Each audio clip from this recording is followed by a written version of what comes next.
আইন শৃঙ্খলা রক্ষাকারী বাহিনীকে পুলিশ, বিজিবি, র্যাব তাদেরকে এই নির্দেশ দিয়েছেন যে আন্দোলনকারীদেরকে লিথাল ওয়েপন ব্যবহার করে দেখামাত্রই অর্থাৎ জমায়েত হওয়ার আগেই শুরু থেকেই হত্যা করার নির্দেশ দিয়েছেন।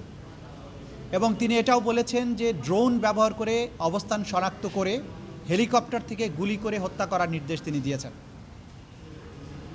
হাসানুল হক ইনুকে তিনি কনফার্ম করছেন যে নারায়ণগঞ্জে এখানে হেলিকপ্টার থেকে ৩৬ সেনা নামানো হবে এবং উপর থেকে বম্বিং করা হবে, প্যারাট্রুপার নামানো হবে। এই সমস্ত কথোপকথনের মধ্য দিয়ে হত্যাকাণ্ড সংগঠিত করার অর্থাৎ সারা দেশব্যাপী ওয়াইড স্প্রেড এবং সিস্টেম্যাটিক যে অ্যাটাকের কথা আমরা বলছি সেটি সংগঠনের জন্য সুপিরিয়র অবস্থান থেকে তার সরাসরি নির্দেশ প্রমাণিত হয়েছে। আমরা আর্গুমেন্ট করেছি তার যে এই টেলিফোনিক কনভারসেশন সেগুলো তার সঠিক কণ্ঠ কিনা নাকি এআই জেনারেটেড সেই বিষয়ে আমরা বক্তব্য রেখেছি।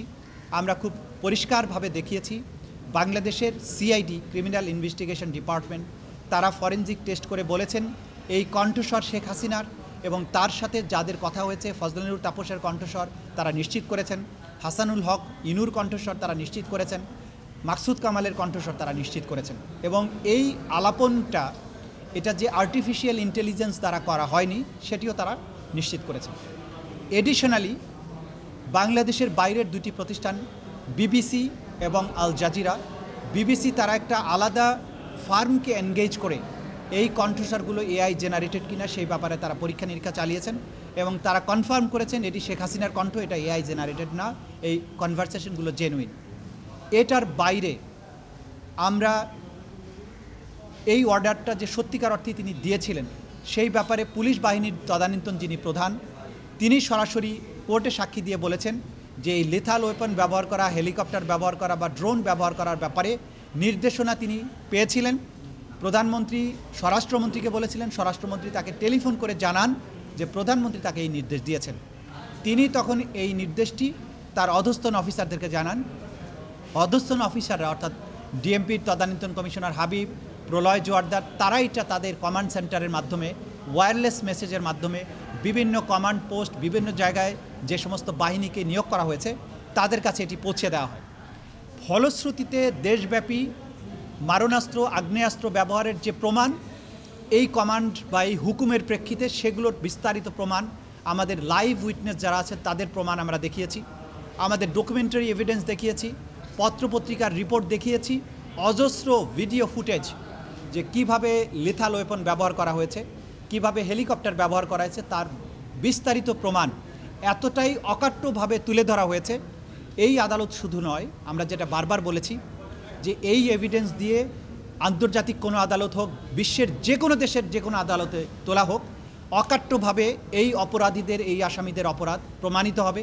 এই নির্দেশ এবং নির্দেশের এক্সিকিউশন এবং এটা যে একটা সুনির্দিষ্ট কাঠামো ফলো করে সুপিরিয়র কমান্ড থেকে অর্ডার আসা, তার নিচের টায়ারে, তার নিচের টায়ারে, তার নিচের টায়ারে সমস্ত কিছু অকাট্যভাবে প্রমাণিত হয়েছে।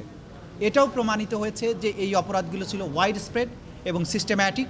আন্তর্জাতিক আইন অনুযায়ী, দেশীয় আইন অনুযায়ী একটা অপরাধকে মানবতা বিরোধী অপরাধ হওয়ার জন্য ওয়াইড স্প্রেড এবং সিস্টেম্যাটিক হওয়ার যে শর্ত সেটি যে পরিপূর্ণভাবে এই মামলায় প্রমাণিত হয়েছে বা শর্তগুলো পূরণ হয়েছে সেগুলো আমরা দেখিয়েছি।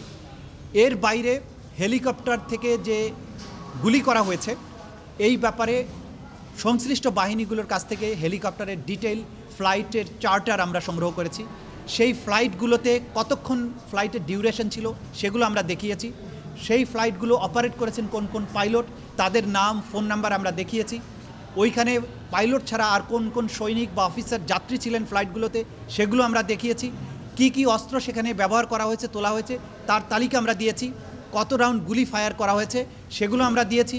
সেখানে SMG, light machine gun, shotgun, rifle, sound grenade, stun grenade সব কিছুর হিসাব এখানে আছে সেগুলো এবং ভিডিও ফুটেজ, আহতদের গুলিবিদ্ধ হওয়া এবং যেসব গুলি শহীদ এবং আহতদের শরীর থেকে বের করা হয়েছে সেই বুলেটগুলো উদ্ধার করা বুলেট হসপিটাল থেকে ডাক্তাররা যেটা পেয়েছেন সেগুলো আমরা আদালতে উপস্থাপন করেছি। সুতরাং এই যে চেইন হুকুম দেওয়ার থেকে শুরু করে গ্রাউন্ড পর্যন্ত কার্যকর হওয়া এবং এটার আফটার ম্যাথ কীভাবে মানুষগুলো মারা গেল, কতজন মারা গেল, তাদের দেহ থেকে কী ধরনের বুলেট উদ্ধার হলো, এই বুলেটগুলো কোন গ্রেডের, কোন রাইফেল থেকে এসেছে, কাদের কাছ থেকে এসেছে, এই সব কিছুর অকাট্য প্রমাণ ট্রাইব্যুনালে আমরা তুলে ধরেছি।